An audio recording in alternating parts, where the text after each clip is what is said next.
Overpaying for anything sucks, especially socks, so why pay $45 for a single pair of grip socks when you can spend less than half?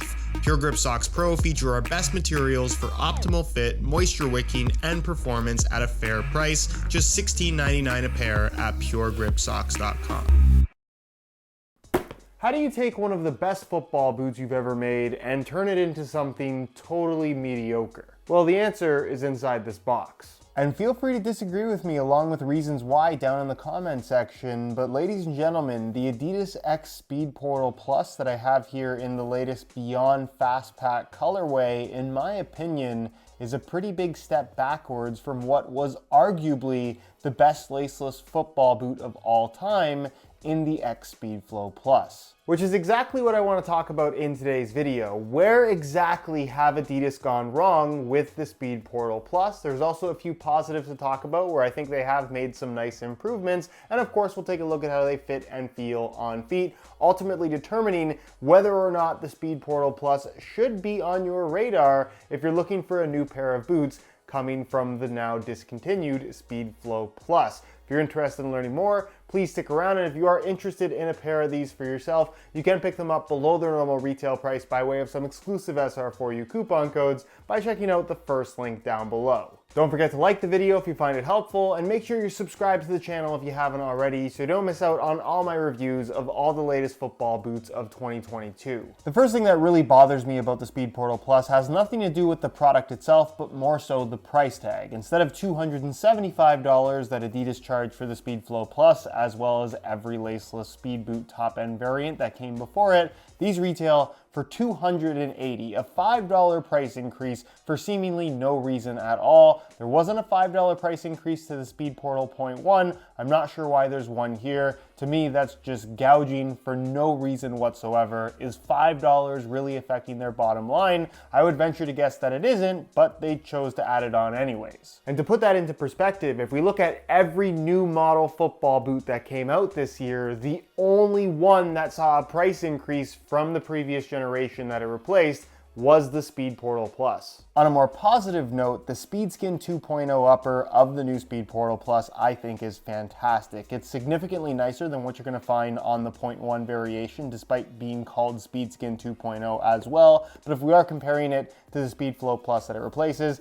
it's admittedly not that different. It's thin, it offers a premium barefoot feel on the ball, it moves nicely with your foot. It's what you would expect from a premium textile-based upper. They did add little things like micro texturing, mainly here on the medial side, that admittedly you don't really feel. It doesn't really add much in the way of grip. You're going to find some of that on the lateral side as well. And they also added these little kind of indentations in the upper for the sake of design that I don't necessarily think should be there, but they aren't really noticeable when you have the boots on your feet, so no major complaints. But from a touch perspective, the boot does feel really special. The laceless design, I think, enhances the overall barefoot experience, and I really like the feel for the ball that they have on offer. Unfortunately, the quality of the overall experience from this upper is very much let down by the laceless system, which this time around really does feel like an afterthought. You can see it's significantly shallower than what we saw on the Speedflow Plus, and I think what's even more different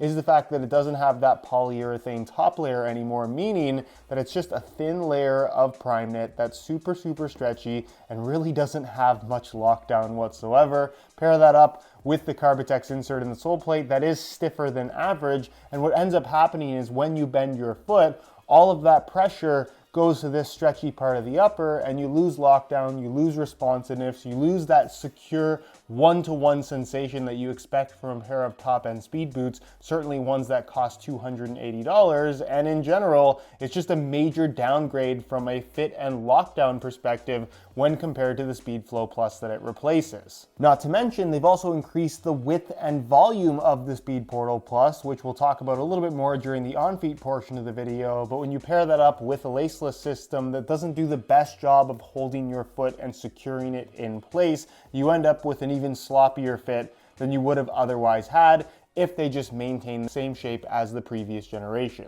Which brings us to the heel area of the Speedportal Plus, and I kind of have the same complaint when it comes to the 0.1 variation as well. it's just really bulky, unnecessarily so. You can see from a top-down view how much extra width there is to the sides of the upper. And if you look inside, instead of having those targeted pillows that we saw originally introduced on the X18 generation and carried its way all the way up until Speedflow, what you have here on Speedportal is just a heel liner that has so much extra padding and foam and thickness and bulk. To me, it just ends up feeling chunky and kind of not as comfortable as you would expect it to be. They also changed up the construction of the heel in general, in that it's now an internal plastic heel counter rather than an external one. They added in these stability wings, which is kind of like a mock heel counter, and then these carbon fiber fins that are actually hidden on this particular colorway, both of which do absolutely nothing because they're sitting on top of an internal heel counter. So it's kind of like a double heel counter, which only adds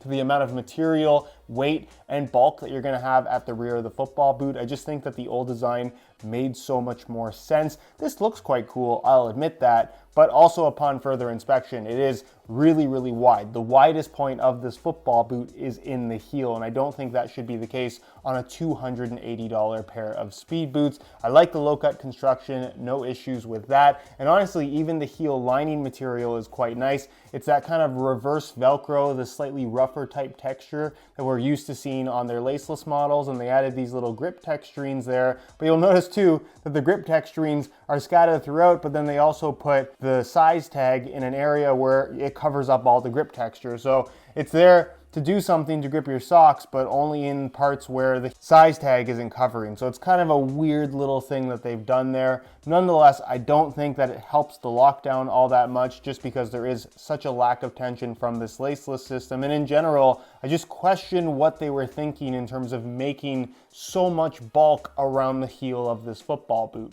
Which brings us to another area where I think they've undeniably gone backwards, and that is the weight of the football boot, something that I think is pretty important when you're talking about a top-end speed boot product, both in the same size 9.5 US. We'll start off with the Speedflow Plus that it replaces, 6.75 ounces, the equivalent of 191 grams, which is light, but kind of bordering on what I think is acceptable for a top-end speed boot in 2022. We'll throw on the Speedportal Plus, and you can see that they weigh in at 6.9 ounces, the equivalent of 195 grams. So you're talking about a weight difference of just 4 grams, which is relatively insignificant, but it's worth pointing out that the boots have gone up in weight rather than maintained or even gotten lighter, which I think is what most people would want to see. And then there's the Soleplate end stud pattern, where I can't really say that they've gone forwards or backwards here. It's technically an all new layout, it's technically a new Carbitex insert, but as I've pointed out in previous comparison videos, the Carbitex insert is about that much longer, and it's in an area of the foot where it tapers so much that it's pretty much not doing anything anyways. Nonetheless, that carbon insert is really impactful in terms of giving you that springback effect. However, you don't feel it quite as well in the Speedportal Plus because of how little lockdown you're getting from this upper. To me, what I end up feeling when running around in these boots is more so my foot sliding around in the upper and my heel lifting rather than the responsiveness of the Soleplate underfoot. If you're looking for that responsive feel, you'd be much better off with the 0.1 variation of the Speedportal. As far as the stud pattern is concerned, it's the same layout we're used to seeing from the Adidas brand. Kind of a bladed style stud in the heel, the same typical layout in the forefoot with 2 middle support studs now, and then a little toe pick stud at the front. They have a little bit of a chevron bladed shape to them, and in general are quite aggressive. Are they in the top 3 of most aggressive stud patterns out there? I think that's an argument that you can make, but in general, I don't think it's quite as good as what you're gonna find from the Mercurials. I don't think it's quite as good as what you're gonna find from the Puma Ultras, and honestly, at this point, I don't like it quite as much as what you're gonna find from the New Balance Furon V7 Pro. So, in a lot of ways, you could argue it's slightly lacking, but I definitely don't think it's bad. On feet, the Speedportal Plus is kind of a mixed bag in that they definitely don't feel bad, but I also think they definitely don't feel as good as the Speedflow Plus they replace. The upper is thin and has a good feel to it against your foot. Also, it's super comfortable. When you slide these on, because there isn't that much tension from the laceless system, there really doesn't feel like there's much to break in regards to the upper. What does stand out, however, is the very chunky heel where there's just tons and tons of padding. It's noticeably bulkier through the heel than any other football boot that you can possibly buy other than the Speedportal 0.1. It also has a little bit of a shallowness that you didn't have in the X series before,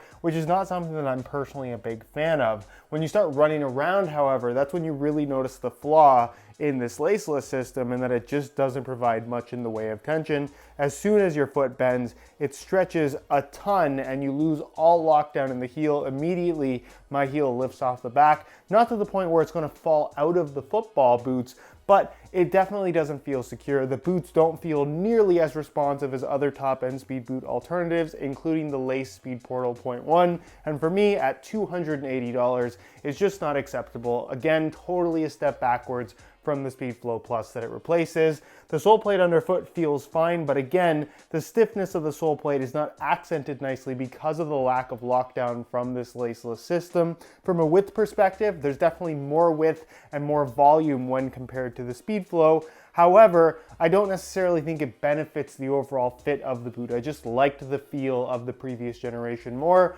although the shape of your feet specifically will definitely determine whether or not you think the fit is a step forward or a step backwards. And then as far as sizing is concerned, I'm wearing these in my usual size 9.5 US, and the fit and the length is perfect. So if you are looking to get a pair, I would strongly recommend going true to size in order to achieve the best possible fit. And as I advise with pretty much any laceless boot, get them to fit with as little to no space whatsoever. If you buy these with extra growing room, all of these issues that I'm talking about are going to be 10 times worse. So in conclusion, the Speedportal Plus is by no means a bad pair of football boots. I want to make that 100% clear. However, I do not think it's an improvement in really any way at all when compared to the Speedflow Plus that it replaces. That to me is one of, if not the greatest laceless football boots of all time. It's one of the best speed boots ever to come out of the Adidas brand. So in that regard, it was always going to be difficult to come out with a football boot that could top that one.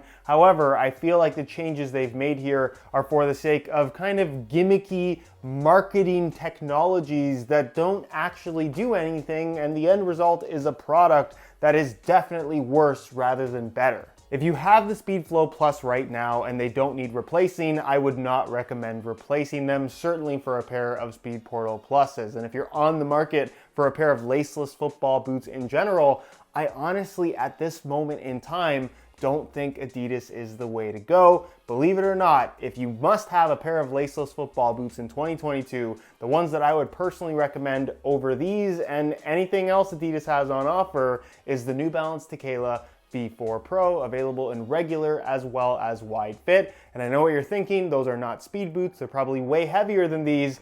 They're not. There's a weight difference of 2 grams between these and those. That's the boot I would buy, and they're $55 less expensive.